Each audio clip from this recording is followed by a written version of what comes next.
안녕하세요. 디시백 터보 60강 시작하도록 하겠습니다. 대형 화물차 차주분들이 절실히 원하는 것은 연료비 절약과 출력 향상입니다.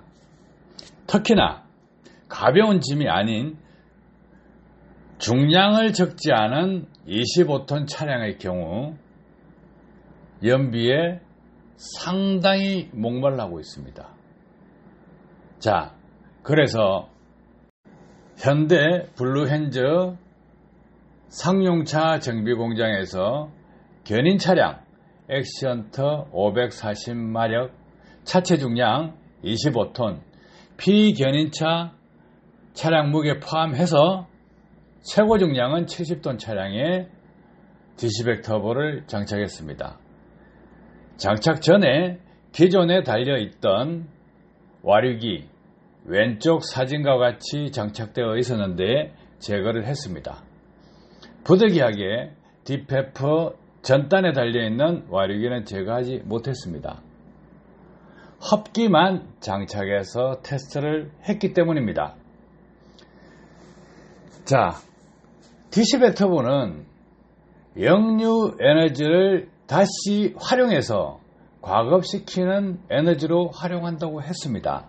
그래서 중량짐을 싣게 되면 연료 분사량이 많아지고 연료 분사량이 많을 때 공기 과급량이 줄어듭니다. 연소 효율이 떨어진다예요. 그래서 디시백 터보를 적용했을 경우에 공기 가급량이 많아지기 때문에 연소 효율이 높아집니다. 그래서 연비가 큰 폭으로 차이가 난다예요. 과적할수록 연비 향상률은 더욱 높아집니다. 액션터 540마력 견인 차량 연비 향상률은 최소 25%였습니다. 자, 트림 연비상으로 왕복 견인을 했을 때 723km를 탔습니다. 트립상의 연비는 2.84였습니다. 그런데 실제 주유 연비는 285리터를 주유했기 때문에 2.54입니다. 화물차 차주분들이 대체적으로 트림 연비를 많이 믿습니다. 그런데 실제 주유를 해보면 오차가 많다는 거예요. 그러면 오차율이 어느 정도 되느냐? 11%가 넘는다는 거예요. 자, 이렇게 차이 나는 것은 무엇이냐?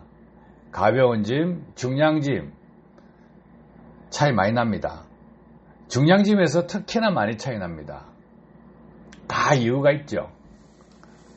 그런 이유까지는 세세하게 설명드리면 자동차 메이커에서 곤란한 부분이 있습니다. 해서 실주유 연비로 따졌을 때 2.54다 이거예요. 그러면 이전에 와류기를 장착했을 때 연비가 얼마였나 이거예요. 그 연비는 편도 견인했을 때 실연비로 2.0이었습니다. 그래서 25% 이상 연비 향상률이 됐다 이거예요. 자, 그러면 디시백 터보 기술이 다 적용되었을까요? 아닙니다. 흡기만 장착되어 있는 상태였습니다. 그러면 배기를 장착하면 어떻게 될까요? 당연히 더 차이가 납니다. 이론이 있고 과학적인 근거를 가지고 설계를 해줍니다. 그래서 장착을 하게 되면 연비는 당연히 올라갑니다. 지금 장거리 운행 차량 액션터 430마력 있습니다. 그 결과도 차후에 공개해 드리도록 하겠습니다.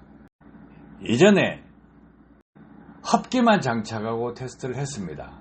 그리고 엊그제 배기까지 최종 시공을 다 했습니다. 이미 결과는 나와 있습니다. 그렇지만 배기까지 하고 나서 최종 결과를 알려드리기 위해서 운행을 시작했습니다. 많이 올라갔어요. 일반인들이 생각하지 못하는 정도까지 올라가 있습니다. 견인 차량 연비 최소 25%입니다. 차이 많이 나죠? 그러면 배기까지 작업을 완료하고 나면 어느 정도 올라갈까 이거예요. 훨씬 더 올라갑니다. 그래서 DC100 터보 기술력은 자동차 메이커를 앞서고 있습니다. 현대, 기아, 볼보, 스카니아, 벤처, 만, 이베코, 타타, 대우 모든 자동차 메이커에서 낮은 RPM 및 높은 RPM에서 과급을 시켜주는 기술이 터보차저밖에 없다예요. 자, 터보차저 어떻습니까?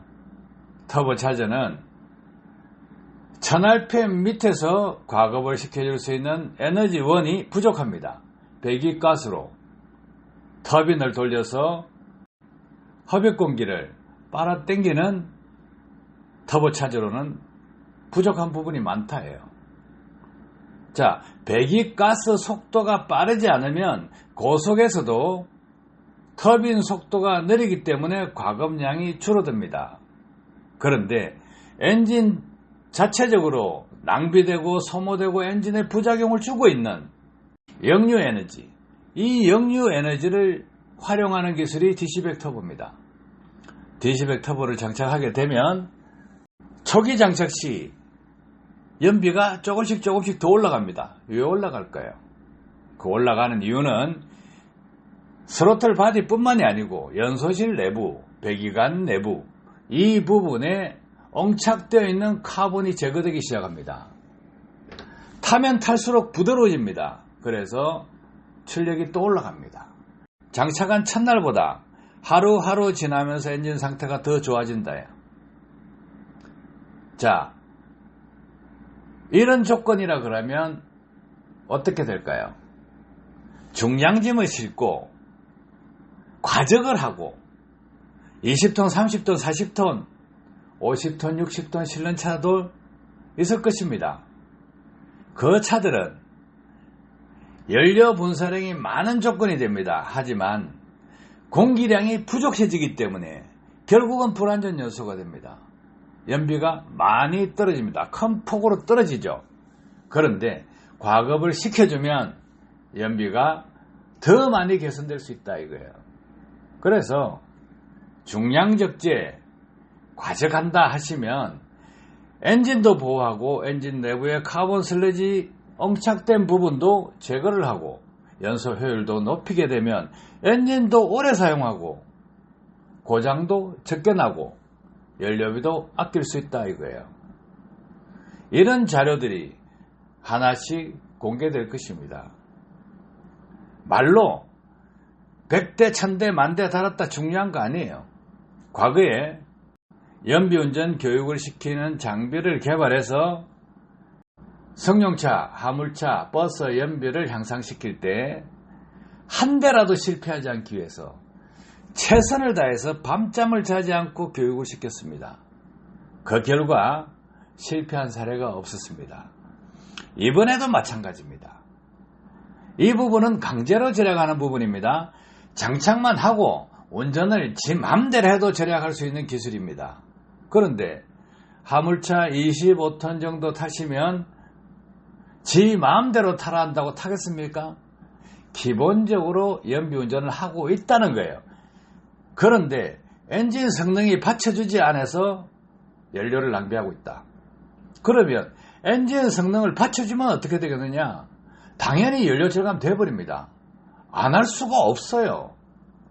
해서 연료 분사량이 많은 조건에 운행을 하는 차량들, 과적 차량이죠.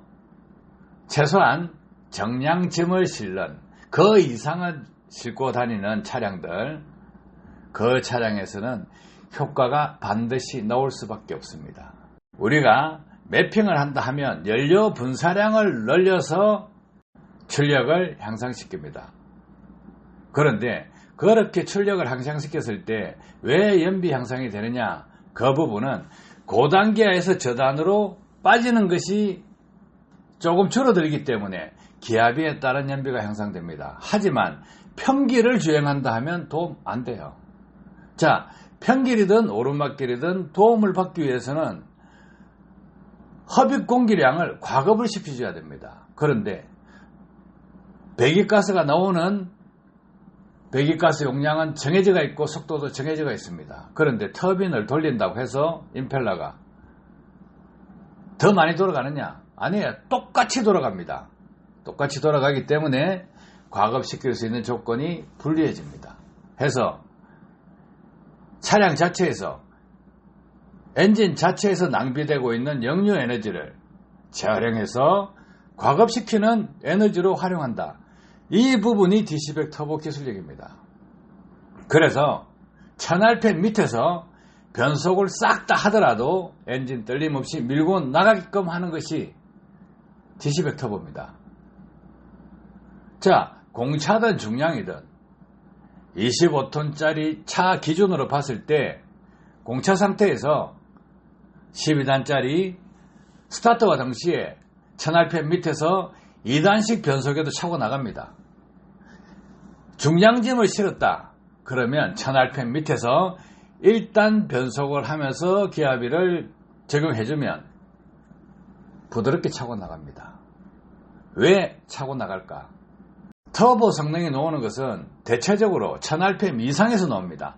1000rpm 미만에서 터보 성능이 나올 수가 없다는 거예요. 왜? 터빈을 돌려주지 못하기 때문입니다. 그래서 그 터빈을 돌려주지 못할 때 DC100 터보가 역류되는 흡입 공기를 다시 밀어넣고 배기가스가 역류되는 것을 억제하고 그 제트펌프 원리로 해서 스로틀 바디 연소실 안에 있는 카본 슬러지까지 밀어낸다예요.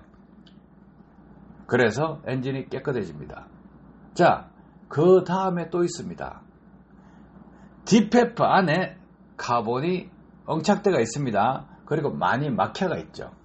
배기가스가 배기구로 나갈 때 디페프에 막혀있기 때문에 역류가 생깁니다. 그 역류 또한 제트펌프 원리로 밀어내버립니다. 그러면 흡입 공기는 많이 들어오고 배기가스는 잘 빠져나가고 그렇게 만들어주면 엔진의 저항이 최소화됩니다. 최소화되기 때문에 차도 잘 간다 이거예요.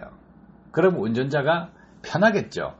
자, 달리고 싶을 때 신나게 달리고 기름값도 절약하고 엔진 성능도 보호하고 연소실 안에 엉착된 카본 슬러지도 배출해버리면 최상의 조건이 된다예요.